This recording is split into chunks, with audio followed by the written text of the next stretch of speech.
Alright, nagbabalik tayo sa palatuntunan mga kaibigan, si Sir Robin Ortiguero, Product Manager ng RJ Guitar Center, nakakasama natin sa palatuntunan.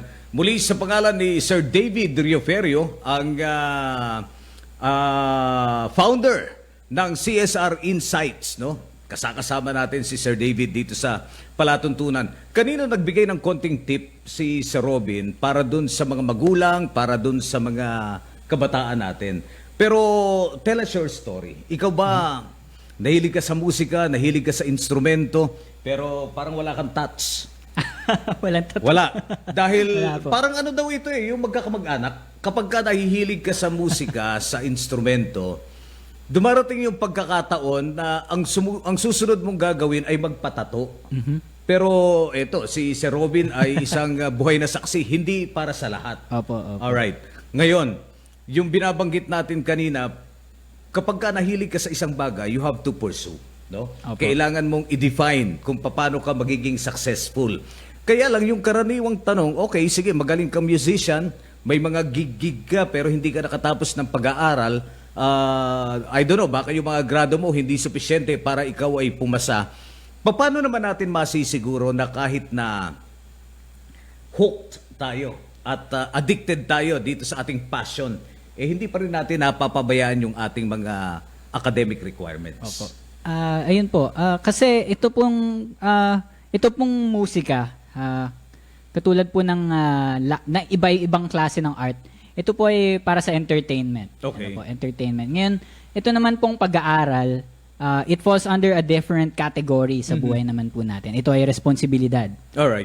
Yung pag-aaral. Ngayon, may mga tao rin naman po na naging successful pagdating naman kahit na hindi naman nakatapos sa pag-aaral. Pero iba pa rin po talaga yung nakapagtapos. Ganyan. Ngayon, kasi itong musika, talagang aminin na natin sa katotohanan, ito ay entertainment, ito ay libangan, ito ay nagpapakain ng kaluluwa ng tao. Okay. Ngayon, ito naman pong responsibilidad natin pagdating sa pag-aaral, pagtatrabaho, hanap buhay. Ito ay para sa physical naman natin na kailangan. No, kailangan din natin kumain. Ganyan. So, balance lang po talaga ito ng kung ano yung gusto nating pakainin sa araw-araw. Okay. At syempre, sino ba naman yung gusto na na masaya ka kasi ginagawa mo yung gusto mo pero wala ka namang makain. Ganyan. And at the same way, and in the same way, ayaw mo naman yung ginagawa mo lang yung kaya magpakain sa'yo, pero hindi ka naman masaya. Correct. So, balance lang po siya talaga ng buhay. Ganyan po talaga ang buhay. Habang buhay ka na sinisik kung ano man yung balance na ito sa buhay na magiging masaya ka at saka fulfilled din at the same way. So, merong fulfillment. May no? Ito yung fulfillment. hinahanap natin Opo. parati. Parati ring na ikukumpara yung style ng music noon at ngayon. Lalo na, dati wala naman tayong rock-rockan Opo. Hindi ba? Siguro bago tayo, I don't know, hindi ko lang alam kung ano yung nauna, slow rock ba o talagang rock and roll, no? Hindi ko alam kung anong nauna. Pero perming sinasabi ng ating mga kababayan, yung mga nakikinig, lalo na yung mga magkakalapit lang ba ang bahay. Dahil yung uri ng musika ngayon, may mga halong mura pa. Yung iba. Opo. Pero those were the days na talagang music to the ear. Kapag ka narinig mong kumanta si Sir Robin o kaya yung kapitbahay mo na let's say ang genre ay love song, tapos meron ka pang jazz siguro, meron ka pang yung mga ang melody niya talagang hindi fast facing kung tawagin. Ikaw bilang musician, Sir Robin, hindi ka ba nahihirapang ipaliwanag na ganito na yung uri ng musika natin ngayon? May halo ng parang kaguluhan, may halo ng pagmumura, may halo ng... Ano ba tawag dyan? Yung merong parang nagko-compete sila na hindi naman talaga tugtugan, parang nagkikwentuhan lang pero may melody. Ito ba yung flip top? Mga ganyan ba? Parang ganyan ang tawag dyan. Yung may rhymes po. Tapos, Oo. ayun nga po. Considered ba yan na bahagi, parte ng music, ng musika? It falls under the genre of rap po actually. Rap? Yung Okay, Opo. okay. Actually nagsimula po ito sa sa mga sa mga Amerikano, Aha. po, sa mga kalsada, ganyan. Yes, yes, Opo, yes. ito po parang art form nila eh. Mhm. Parang simula siya na laro lang sa kanila, ganyan, Okay. art form. Tapos nagamit siya pagdating sa hip hop, rap. Tas ayun po, it's a culture of its own now. Alright. Na kahit dito sa Pilipinas umabot na Meron, siya. no? May mga talagang interesado. Opo. Hindi ka ba nahihirapan na i-redefine ang musika because of the different genres na available na ngayon? You know po, Sir Johnny, no? With all forms of art ito kasi all throughout history, ang art po talaga ay isang reflection ng reality ng isang lipunan. So kung ito yung lipunan na na pinanggalingan ng ganitong klase ng music, wala tayong magagawa kundi Okay. tanggapin siya. Katulad po ng halimbawa, Brazilian music. Yes. Mahilig sila sa mga fiesta dahil po sa religion, di ba? Okay. Na talaga nakaka-relate tayo mga Pinoy Yeah. kasi may fiesta din tayo. Kaya yung music ng mga Brazilian, nagsimula yan sa mga marching band, mga tapos nag-evolve into cha-cha. Okay. Tapos gusto nila medyo tahimik, naging bossa nova. From danceable, Opo. tapos ngayon ito parang mga slow motion Opo, naman ayan, ang naging- datingan. ayan, oo. ganyan naman. Ngayon, ganito po talaga nag-evolve yung mga mga art form po eh. Okay. Ganon din kahit sa visual art. Nagsimula po tayo mga drawing lang sa kuweba. Yes. Tapos nag-evolve ito into realism Okay. nung Renaissance period, mga Leonardo da Vinci, naging ang ganda ng mga painting. Sigurado kang product manager ka ng RJ Guitar Center. Parang Ayun po. parang guro sa paaralan. Pero ayun nga po, nag-evolve talaga siya. So after naman nung realism nung Renaissance, pagdating nung modern na, nagkaroon ng Picasso, yung Okay. abstract na, di mo Yeah. na maintindihan Yeah. yun. Ngayon, what I mean to say here is, yung art po is wala tayong magagawa talaga sa kung ano yung magiging patutunguhan niya. Dahil una po sa lahat, gawang tao ang art. Yes. Gawa ito ng tao. At tulad ng tao, may nagkakamali ang tao. Okay. Ngayon, ang art naman po ay isang expression ng sarili. Ito ay, nasa artist na po ito nung gumagawa. Kung paano mo siya gustong makilala ka bilang Okay. isang artist. Kung gusto mong makilala ka bilang isang rakista na maraming tattoo, that's your right as a person kung gusto mong ganito ka makilala bilang isang artist. Ngayon, but in the same time, meron ding kaakibat na medium o media ang art. At ito ay responsibilidad naman natin bilang mga tao kung paano i-consume yung mga ganitong mga art form, media. At hindi lahat ng art form ay masasabi nating appropriate sa lahat ng Okay. manonood at audiences. So, dito naman umaabot yung trabaho natin, Sir Johnny, no? Sa mga TV. Kasi nagtatrabaho Yeah, sa din ako sa media. TV, Oo. sa media. Na tayo naman ay nandito para tulungan yung mga tao That's right, na that's right. piliin, i-filter out kung ano yung mga media na pwedeng konsumo na iba-ibang audience natin. Ayan po.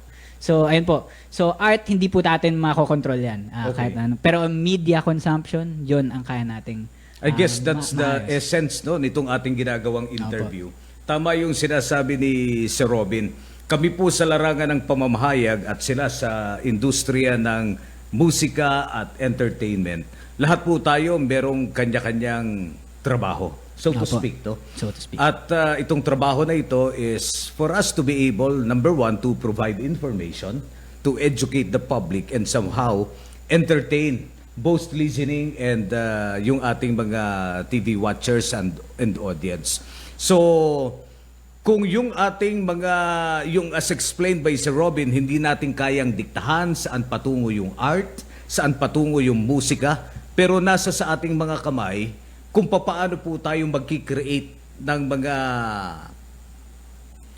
followers na maayos Tama po. at de kalidad. Opo. It will all start sa atin. Sa atin rin, di ba? Opo. Tayo Tayo, yung tao, pagsisimulan. Opo. Nitong mga experience at mga pwedeng pagdaanan ng ating mga audience. Kaya ang bigat pala ng trabaho natin. Opo, talaga po. Mabigat Sa pala yung katunayan ating po, trabaho. opo. So again, bukod dun sa rock, meron ka pa bang ibang genre you fell in love with? Ayun po, kasi yung rock po nakuha ko talaga sa tatay ko eh. Okay. Pero yung nanay ko naman, mahilig siya sa mga Manila sound talaga. Oh, Opo. okay. Kaya naman nahiligan ko nung medyo tumanda o konti na gusto ko ng mga hotdog. Yes, mga, yes, mga yes. ganun VST po. and Company. VST and Company. Okay. Tsaka konting mga Air Supply Bee Gees. Yan, Okay. mga ganun po. So, parang combination rin ng country. Opo, may ganun Di ba? po. Opo. Alright. So, ayun. Oh, alam mo na ang kasunod yan. Sige nga, parinig kami ng hotdog. Okay. I normally play this on bass, so sana magawa ko sa gitara. Hotdog. Wait. VST na lang. Alright.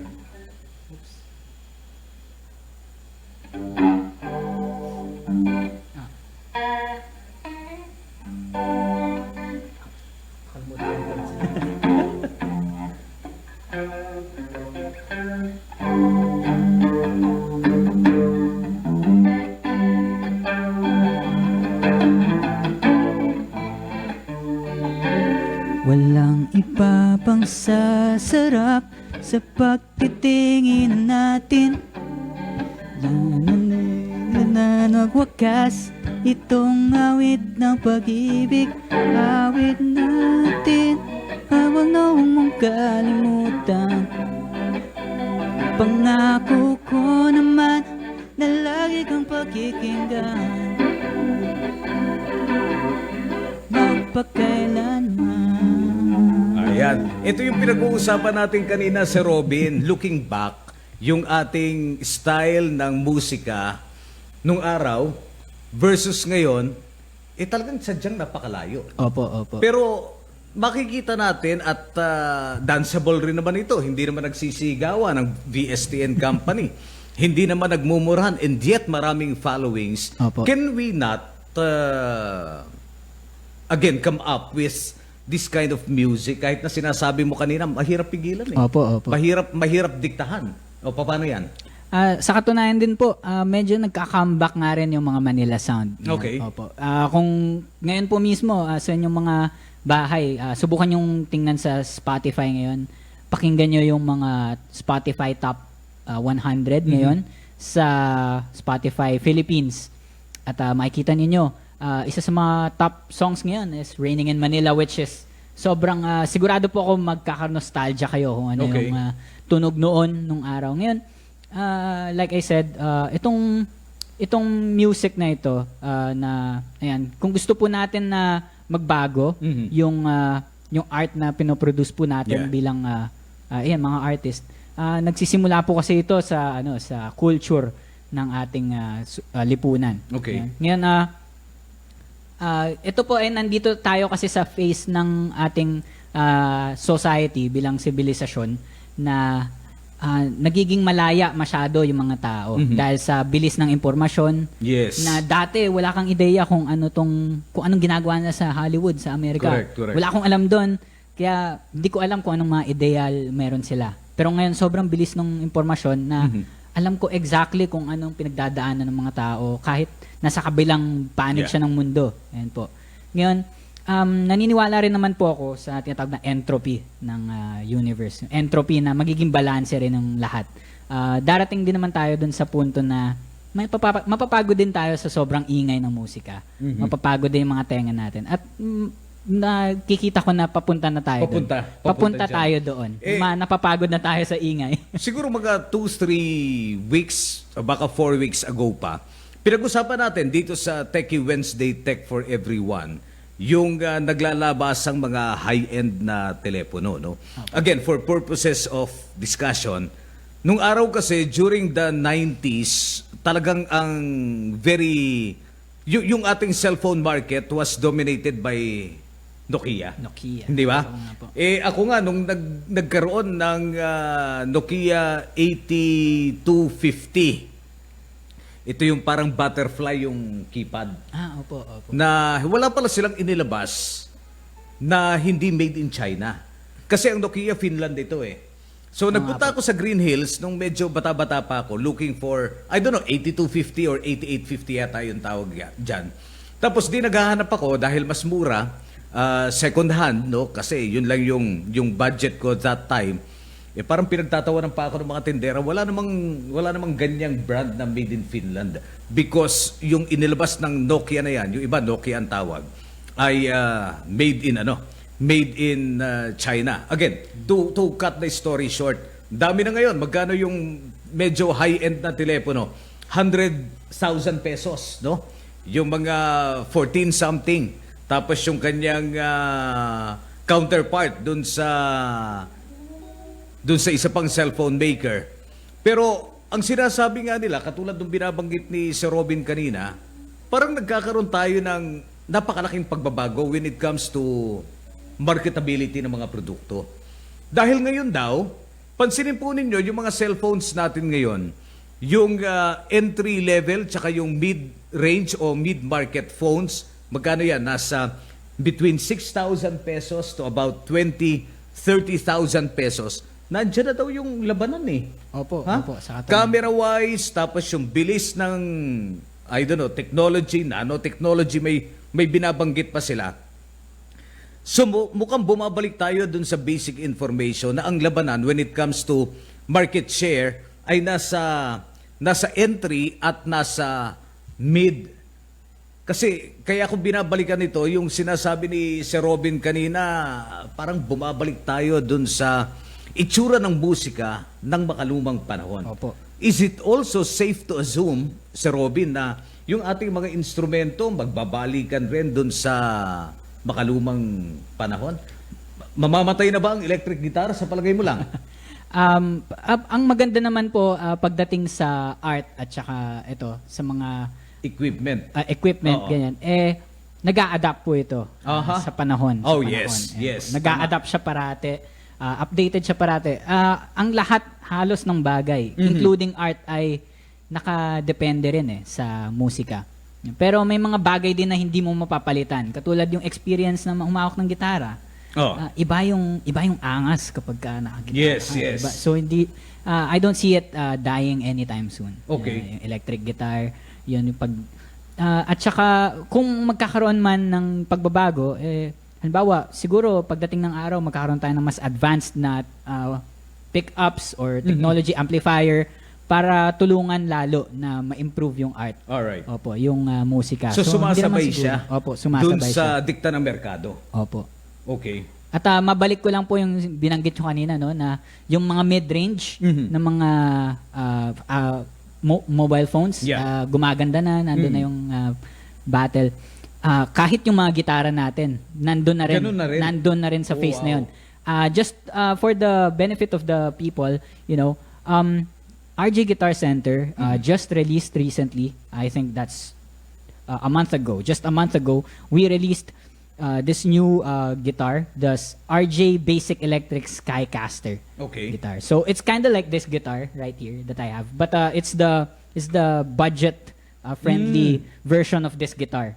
But mind you, that guitar already has about 5,000 pesos worth of upgrades. Okay. 5,000 pesos worth. We used to sell that for 5,499. So 5,500.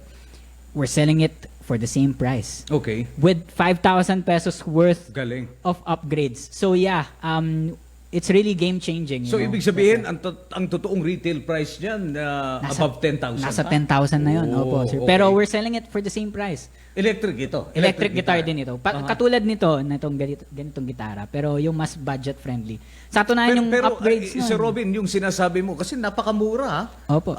Paano ito? Sino yung merkado? Sino yung ating usual na mga bumibili niyan? Mga music enthusiasts na mga bata? Talagang budget friendly? Baka daw kapag ikinumpare natin dun sa mga mamahalin, hindi maganda. Iba yung tunog. Paano yan? Sige nga. Sir Johnny, yung upgrades kasi na binigay namin doon is para sa longevity ng Okay. gitara. And Okay.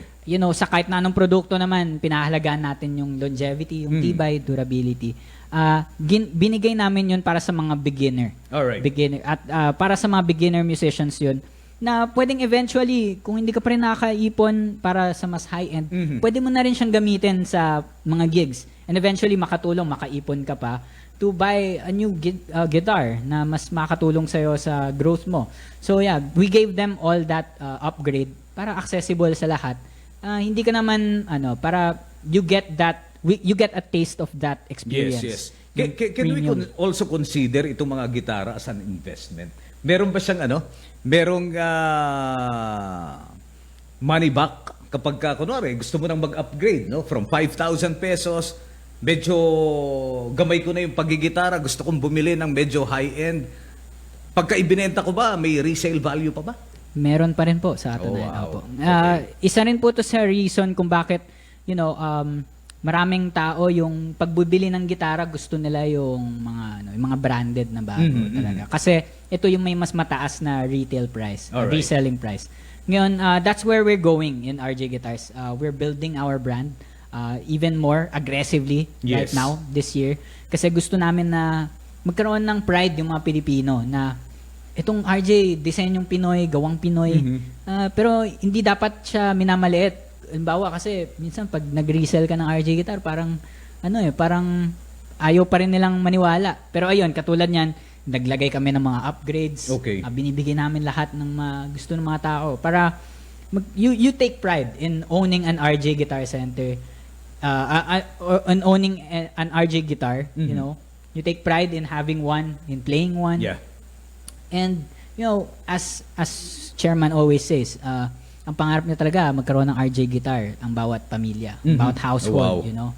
And part of that mission is giving you a quality product Yes, na tatagal. So that's what we're aiming for. Alam po ninyo, hindi natin matatawaran si Chairman Emeritus RJ Jacinto is an icon.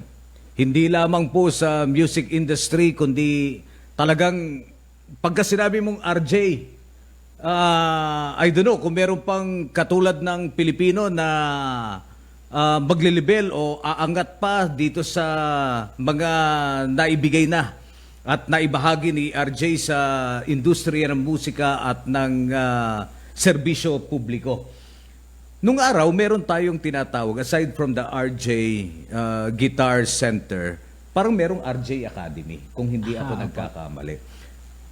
Plano rin ba to revive this sought after na music school yata ito kung hindi ako nagkakamali. Meron bang planong ganyan, Sir Robin? Well, as of now, we're building first yung brand talaga po. Okay. The guitar line, the product line. And for now, we don't have the facility yet and the working mechanisms to have it working. But we'll see about that. Okay. Alam po ninyo, bukod sa pagiging product manager ng RJ Guitar Center, yung product development is also one of your many fortes, no? Yes po. Okay. Dahil ang sinasabi mo nga, dinidevelop natin itong ganitong klase ng acoustic ng ano bang tawag dito? Amplifiers. Amplifier. Guitar amplifier. Anong nasa pipeline? When it comes to product development, meron pa ba tayong mga naiisip na mga konsepto na in the very near future ay ilo-launch ng RJ Guitar Center? Right now, I am not in the position to spoil the fun. Yeah. So please check out. But I'll give you a little teaser. Okay. Kung ano yung mga Ayan na, susunod. ito na. Ayan Oh. na. Yung mayroong isang guitar model na very sought after from the 90s na magbabalik. Oho. Magbabalik siya to celebrate the 35th anniversary Okay. of RJ Guitar Center. So 35 years of making guitars, good guitars. Quality guitars. Quality guitars. Sought after guitars, hindi ba? Opo. So this guitar model na very sought after from before is making a comeback. Kailan kaya yan? Meron ka ng para may kalendaryo na, ano mga gustong nag-aabang? Burr. Yun lang. So yeah. Yan, napit na Burr. yan. So yun lang ang mabibigay ko na impormasyon. Oy, sabihin mo rin, Sir Robin, yung meron tayong mga microphones, di ba? Opo, ayan. Na ibinebenta natin dito sa RJ Guitar, microphones for, I don't know, yung inyong personal or professional use. At pagka tinignan po ninyo yung presyo, talagang napakalayo mula dun sa kanyang mga counterparts. Anong tawag dito sa mga mikropono na ito? So meron po tayong dalawang mikropono, yung tinatawag na RJ58 at RJ57. Ayan. Ang RJ58, normally yung mga katulad niya, yung RJ58, nasa around 10,000 pesos Oo. ang pagka binili mo siya. Pero dito sa RJ Guitars, yung RJ58 namin, you can buy it for only 999 Oh, wow. pesos. Ang layo. Ang layo po. Parang makabili ka ng 10. Not even 10%, ha? Not even 10%. Oh, nung original Opo. price niya. Oh, sige. So, ayun po. Ayun. So, ayun. Tapos yung isa pa namin is yung RJ57. Ito Okay. naman is more appropriately used for instruments naman. Instrument microphone. Yung original na pinaggayaan namin nun is around 7,000. Okay. Yun. Pero we're paying that a tribute. So, you can buy it from us for only 899 pesos. So, we're giving you really, like the mission of RJ Guitar Center, Yeah. we're giving accessibility to all these, industry standard products for the Filipinos to enjoy. For the Filipinos, by the Filipinos, of the Filipinos, parang Philippine Constitution, ha? Ito po yung talagang nagdidikta Opo. sa anong tawag dito, sa puso at isipan ng RJ Guitar Center. Sir Robin, kausapin mo yung mga nakikinig at nanonood sa atin. Ulitin natin sa nila pwedeng bilhin itong napakaraming quality products mula sa RJ Guitar Center. Okay, so ulitin ko po, no? Ito po yung mga produkto natin. Ayan. Alright. The Spark Mini Amplifier, Spark Go, itong RJ Chameleon 30 watts. Lahat po yan, including this guitar, although wala pa kaming stocks nito, but we will have soon. So, Bakit? Ubus ka agad? ubus ka agad. Magkano ba yan? This one you can buy for 12,999. Ang galing. Ubus ka agad. But we're upgrading this guitar also. Please check out. I don't want to spoil the fun again. Yes. So please wait for more see posters and ads. Ayan. Yung So- yung social media pages. And po. So you can buy this all in all RJ Guitar Center stores, and you can find us on Facebook, on YouTube, on Instagram, and on TikTok at RJ Guitar Center PH. Alright. Sabi natin, music is the language of the soul. Kaya yung ating paalala sa mga kabataan, balansehin rin natin. Pwede naman kayong maging mahilig sa musika. Pwede nyong gawing passion ng musika. Pero tandaan po natin, meron po tayong responsibility not only for ourselves, sa ating pamilya, sa komunidad at sa bayan. Kaya wala naman pong tapon kung tayo ay magpupursige sa ating pag-aaral side by side. Kasama natin ang musika. Si idol natin, nakasama natin sa palatuntunan, Robin Ortiguero, Product Manager, Product Developer, mula po sa RJ Guitar Center. Sir Robin, salamat ng Maraming marami. salamat po, Sir Johnny. Thank you so much. Sa pangalan po ni AJ Austria, na ating technical director, ng ating co-pilot si David Rioferio, ni Angel Atienza, na ating production head, ako yung lingkod, Johnny G. Ako mga kaibigan, si Johnny Gomez, pansamantala. Bye-bye. SOS Serbisyo Ora mismo Sigurado Programang tatalakay sa kapangyarihan ng serbisyo sibil SOS Serbisyo Ora mismo Sigurado Programang hihimay sa kapangyarihan ng pamalang lokal SOS Serbisyo Ora mismo Sigurado Programang maglalapit sa pamalan at mamamayan SOS Serbisyo Ora mismo Sigurado Kikilos ang barangay para sa bayan Edukasyon, kalusugan, trapiko, basura at iba pa SOS Serbisyo Ora mismo Sigurado Tatalakay sa mga problemang napapanahon Problemang hahanapan ng solusyon. The views and comments of